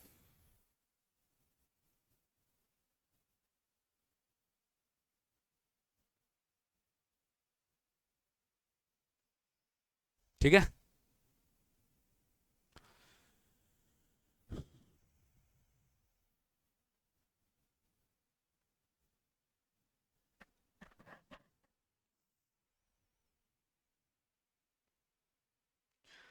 यहां पर भी बेटा ये भी शॉर्ट नोट में पूछा जा सकता है. पूरा थ्योरी चैप्टर है. ओके, शॉर्ट नोट पूछा जा सकता है. डीम्ड एक्सपोर्ट, आपने एक्सपोर्ट नहीं किया फिर भी एक्सपोर्ट मान लिया जाएगा. ये 4 ट्रांजैक्शन डीम्ड एक्सपोर्ट में आते हैं. Deemed export is an export without actual export. It means goods and services are sold and provided respectively within India. Payment is also received in Indian rupees. आप India में बेचे हैं but इसका बेटा concept आता है फॉरेन ट्रेड पॉलिसी से, ठीक है। ये एडवांस लेवल पे अपने बाद में पढ़ेंगे, फाइनल लेवल पे एडवांस लेवल में अपने पढ़ेंगे। फॉरेन ट्रेड पॉलिसी में एक प्रॉपर डिस्कशन होगा डीम्ड एक्सपोर्ट का, बट छोटा सा डिस्कशन अभी आपको अभी भी करना है कि कौन कौन से ट्रांजैक्शंस को गवर्नमेंट डीम्ड एक्सपोर्ट माना है। That is export without actual export. It means that the goods are sold and provided within India and the payment is received in foreign currency. Sorry, is also received in INR. तो सबसे पहले तो एक चीज समझो, आपने पढ़े हैं 100% export oriented units, 100% export oriented units जो इंडिया में खाली, इंडिया के बाहर खाली एक्सपोर्ट करते हैं। ये हमने पढ़े electronic hardware technology park, EHTP। ये अपने पढ़े STP, सॉफ्टवेयर टेक्नोलॉजी पार्क। तो अगर अपने गुड्स इंडिया के बाहर एक्सपोर्ट करते हैं, ठीक है, अपने गुड्स इंडिया के बाहर एक्सपोर्ट करते हैं, तो जो भी गुड्स अपने इंडिया के बाहर एक्सपोर्ट करते हैं उसे हम मानेंगे डीम्ड एक्सपोर्ट। जो भी हम गुड्स इंडिया के बाहर एक्सपोर्ट करते हैं उसे हम मानेंगे डीम्ड एक्सपोर्ट, ठीक है। कैसे? अगर आप ईओयू को बेचते हैं या आप EHTP को बेचते हैं, इसका मतलब आपने एक्सपोर्ट कर लिया। Did you understand? आपने तो ईओयू को बेचा, आपने तो एक्सपोर्ट नहीं किया, ईओयू ने आपका गुड्स फर्दर बेचा। तो गवर्नमेंट बोलता है यार इनको अगर बेचना ही मतलब एक्सपोर्ट करने बराबर है, समझो it's a kind of indirect export. मेरे को पता है कि आप हमेशा एक्सपोर्ट करते हैं, मैंने आपको बेचा, तो दैट मेरा भी क्या मान लिया जाएगा? Deemed export. मेरा भी क्या मान लिया जाएगा? Deemed export. Sale of capital goods to fertiliser plants, UN agencies को कुछ भी बेचना, यूएन एजेंसीज एक्सपोर्ट करेंगे, मैं यूएन एजेंसीज को बेच रहा हूं, यूएन एजेंसीज को तुम जो भी बेचेगा एक्सपोर्ट के बराबर है। Sale of goods to projects financed by bilateral agencies, तो ये चार के चार ट्रांजैक्शंस डीम्ड एक्सपोर्ट माने जाएंगे। एक बार इसको रीड कर लेना, एग्जाम में शॉर्ट नोट पूछा जा सकता है, write a short note on deemed export, very simple. तो ईओयू EHTP याद रखेंगे, capital goods to fertiliser plants याद रखेंगे, गुड्स टू यूएन एजेंसीज याद रखेंगे, जो मैंने हाईलाइट किया है projects financed by bilateral agencies याद रखेंगे। ये सब क्या है? डीम्ड एक्सपोर्ट्स, ठीक है। ये FTP से आता है, फॉरेन ट्रेड पॉलिसी। नेक्स्ट आओ, जबरदस्त भाई भाई भाई भाई, जबरदस्त। ईओयू अगर, EHTP अगर, STP अलग, अगर ये तीनों के तीनों जो जनरली इंडिया के बाहर एक्सपोर्ट करते हैं, अगर ये इंपोर्ट करे, ये क्या कर रहे हैं? इंपोर्ट कर रहे हैं, ये इंपोर्ट करे, तो गवर्नमेंट ने इनको बोल दिया भाई अगर तुम लोग इंपोर्ट करते हैं ना तो तुम लोग के ऊपर हम BCDs नहीं लगाएगा। वाओ, ये कस्टम ड्यूटी से एग्जेम्प्ट होगा ये। For you BCD will not be levied, आपके ऊपर कोई एडिशनल ड्यूटीज नहीं लगेगा, लेकिन IGST will be levied on import of goods and services used in the manufacture by EOUs which can be taken as ITC। आज EOUs अगर import करते तो BCD नहीं लगेगा, लेकिन IGST लगेगा, जिसका वो क्रेडिट ले सकते हैं। अब ये जो क्रेडिट लेंगे इसका यूटिलाइजेशन कैसे होगा, ध्यान से सुनना। EOU जब इंडिया में बेचेगा, EOU जब इंडिया में बेचेगा, उस इंडिया को अपने क्या बोलते हैं? डोमेस्टिक टैरिफ एरिया, याद करो, डोमेस्टिक टैरिफ एरिया।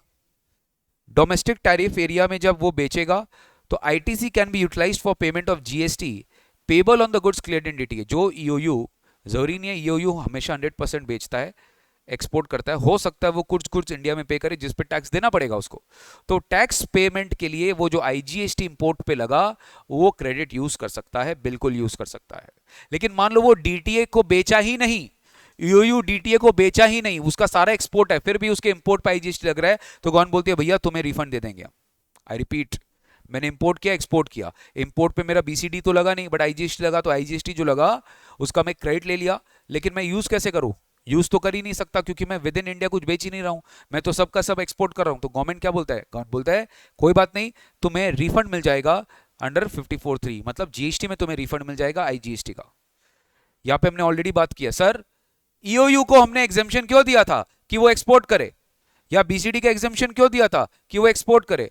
ये थोड़ी ना कि तुम अगर इंडिया में, तुम अगर EOU अगर इंपोर्ट किया, BCD नहीं दिया, ओके, BCD नहीं दिया, इंपोर्ट किया, क्योंकि वो EOU है, इसलिए किया था उसको एग्जेम्प्ट ताकि वो एक्सपोर्ट करे, लेकिन वो तो बेटा इंडिया में ही बेच दिया। कौन बोलता भाई ये जो तुम्हें BCD एग्जेम्पशन दिए थे ना अब लगा देंगे तुम पर, क्योंकि बीसीडी तुम पे कंडीशनली एग्जेम्प्ट था कि अगर तुम इंडिया में बेचते नहीं हो, इंडिया के बाहर सेल करते हो, तब हम तुम्हें बीसीडी नहीं लगाएंगे। लेकिन तुमने तो इंडिया में ही बेच दिया, तो गवर्नमेंट क्लियरली बोलता है कि if clearance of goods in DTA is done, it will attract GST besides the payment of amount equal to the BCD exemption availed on the inputs used in the finish goods. मतलब इस पे जो भी तुमने inputs पे एग्जामिशन avail किया है, ये सब का सब तुम पे टैक्स लगाया जाएगा, ये सब तुम पे टैक्स लगा दिया जाएगा जो भी तुमने पे किया है। मतलब बेसिकली जो बीसीडी का एग्जामिशन तुमने लिया है, या लिख दो BCD exemption will be withdrawn.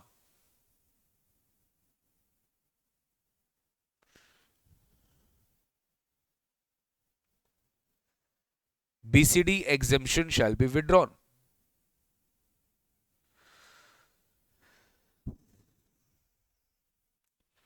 एक बार क्वेश्चन पढ़ेंगे, एक तो समझ में आएगा आपको। Just read a question.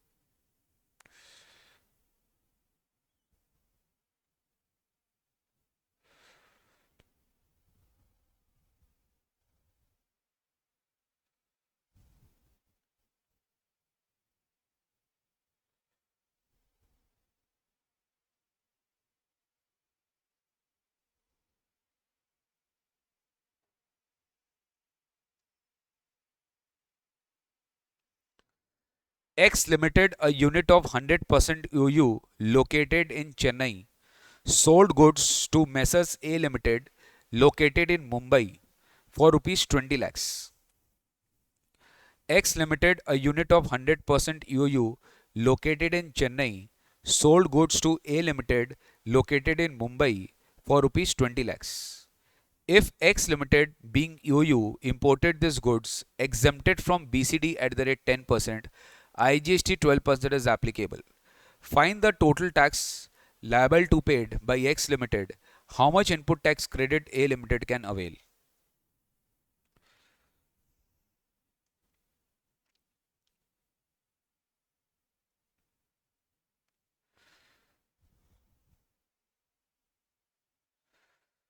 X Limited है, UU है, इसने A Limited को गुड्स बेचा। Okay, if X being UU imported this goods, ये क्या किया, ये इंपोर्ट किया, ठीक है, एग्जेम्प्टेड फ्रॉम बीसीडी 10%, इस पे बीसीडी एग्जेम्प्ट हो गया था सर, और आईजीएसटी लगा था। अब आप बताओ टोटल टैक्स कितना पे करना पड़ेगा एक्स को, and how much credit a can avail. तो सर अगर ये डीटीए क्लियरेंसेस कर दिया तो no BCD will be exempted. Normal जैसे कैलकुलेट कर रहे थे करिए, कितना टैक्स लाइबिलिटी आ जाएगा। एसेसेबल वैल्यू कितना है, 20 लैक्स। बीसीडी लग जाएगा सर 10%, सरचार्ज लग जाएगा 10%, 22,20,000 हो गया वैल्यू, और उस पर आईजीएसटी लग जाएगा 12%।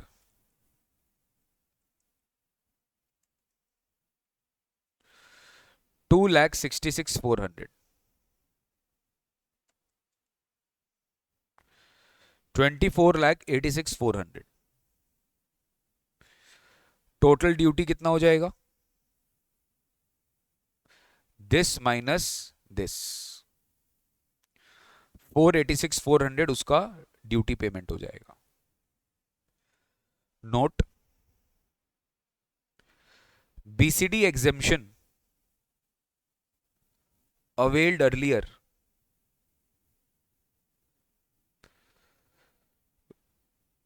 will now be withdrawn as clearances were made in DTA, DTA मतलब domestic tariff area,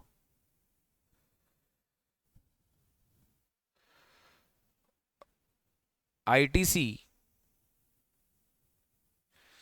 of IGST paid on imported goods that is 266,400 can be availed by A Limited. Okay.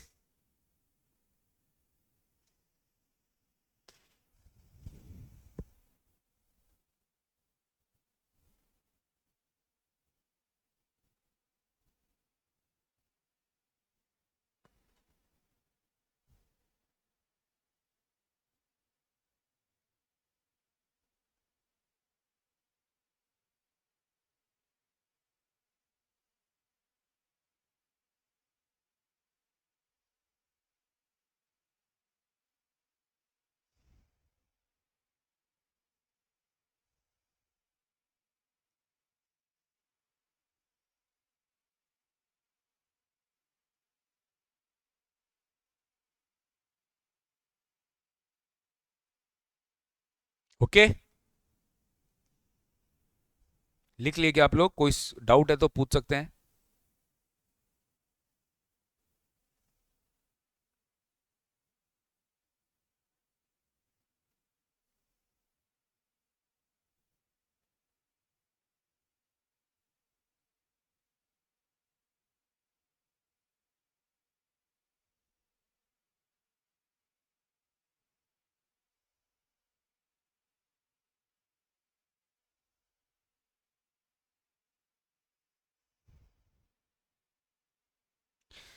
So that's it, guys.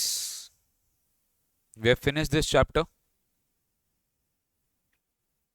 Import export procedure.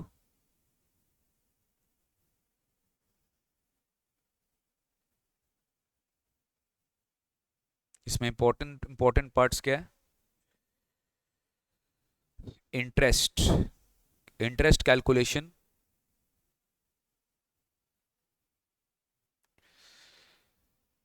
Due date of bill of entry,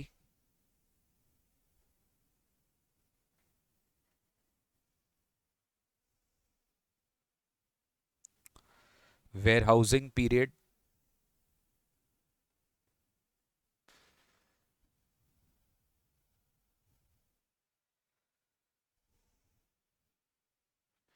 duty drawback बहुत important है इस part का,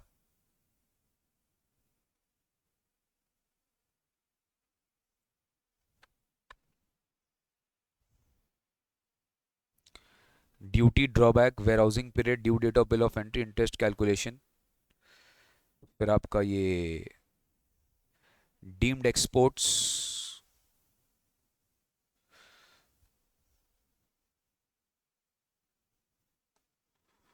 where housing without where housing,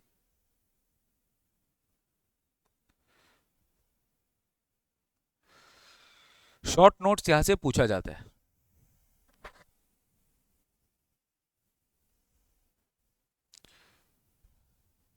ईओयूज,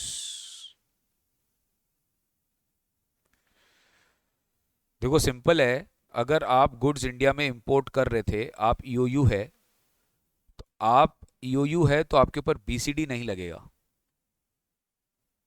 exempted है, IGST लगेगा. लेकिन वही EOU अगर India में ही गुड्स बेच देता है, वही जो उसने इंपोर्ट किया है, तो ये बीसीडी का जो एग्जेम्पशन है ये विड्रॉ हो जाएगा और बीसीडी लग जाएगा. वही हमने किया, क्योंकि वो ईओयू इंडिया में ही बेच दिया तो एग्जेम्पशन के लिए एंटाइटल नहीं होगा. ठीक है. सो दैट्स इट गाइस, ये चैप्टर ही खत्म होता है. Thank you so much, take care, God bless you, see you very soon in the next class, bye bye.